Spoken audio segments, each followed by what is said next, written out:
Do you do any sort of mindfulness stuff or anything like that, Lois? I try to. I'm actually like. Obviously I had a little gathering in the garden, socially distanced last night, and my cousin came round, and she is just way into manifesting, law of attraction, mindfulness, and I am as well. But she takes it to a new level, like she really is into it. But yeah, I do try to, and just try and be present in each moment. And I think as in any profession, it's important, but as musicians, I think it can be actually really powerful as well.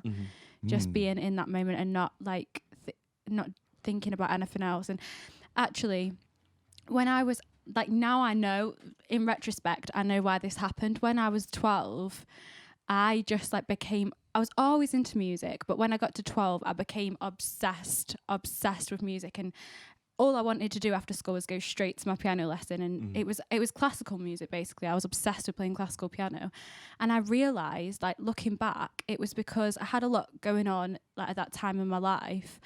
And when I was playing the piano, I wasn't thinking about anything else. I was in the moment. I was mindful, and it was taking away all like these emotions, like negative emotions that I had.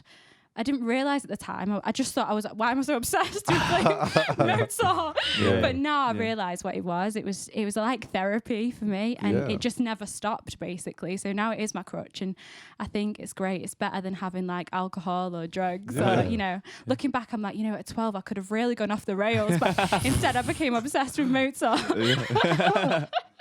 But yeah, that in retrospect was me just being really mindful, really in the moment, but I didn't realise it at the time. Yeah. It's funny saying that, like, because I've always said, like, the thing I love about music the most is when I'm in a group with people and like you're jamming or whatever, and then everyone comes into, there's like a feeling, like there's like a oneness of it all. I was like, oh, I love that about music. I was like, I never knew what it was. You know what I mean? It's just like, it's just one of those things that happens. So you have to just like keep doing it, and it'll maybe happen.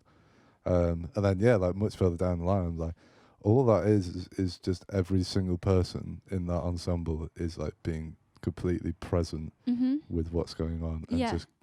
I know it sounds like a hippie thing, going with the flow. It's just like going with what's happening and not 100% it. go with the flow. Go with the flow. That could be a line from my next single, maybe. It actually is. It's true though. It's interesting that you picked up on that as well, because I started making those connections from music. I was like, oh yeah, all my favourite things, basically through my entire life, but like with music, and then just like moments of like being out in nature or like an event happening, like all those beautiful moments. It's just like when I was like really present and not in my head, just being completely enjoying what's happening. It's a beautiful thing. It's lovely.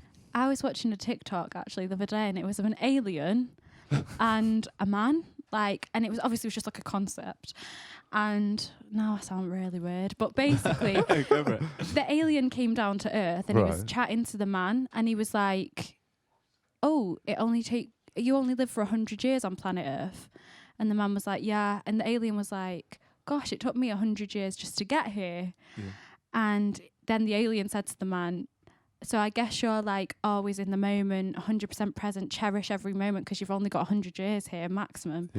And the man was like, no, actually, we go to work, we argue with people, we're never in the moment, we're chasing money, we're chasing all these different things. And the alien was like, and then TikTok stopped. It's so true. Wow. Deep, but, kind of summarises it. That's the deepest thing, is like you can live your life, and how do I know this? Because I managed to do it, where it's like there's always like there's something you need to do that's going to make your life better, but you haven't done it yet, and it's like, hang on.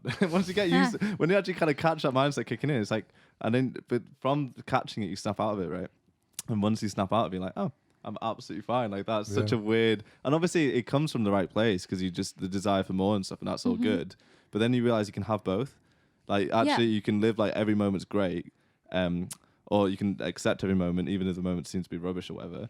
and then you can still go off and do whatever you want, even if that like is like hiring a private jet and getting absolutely wasted and going to a party. Yes, So that you please. can do. Let's do Do you see what I mean? it. I'm not saying like no one's saying like just go and like live in a cave and meditate all day every day till you die. That's not the point. The point is like do whatever you want, but just be there while you're doing it and not worry about it. Yeah. Because you can do it all that way. That's such a big realization to have, isn't it? 100%. Yeah. If you believe you're happy, you're happy. Yeah. If you believe you've achieved stuff, you've achieved stuff. Yeah. It's all relative anyway. Yeah. That's true. 100%. Wow. God, we got really deep, guys. Thank you for listening. Be sure to subscribe to the podcast to catch up on new episodes every week. Also, check us out on our Facebook and Instagram at RecRooms, where you can find out about our other exciting music series. We also have this and all our other episodes of the podcast up on our RecRooms YouTube channel for your viewing pleasure. See you next time.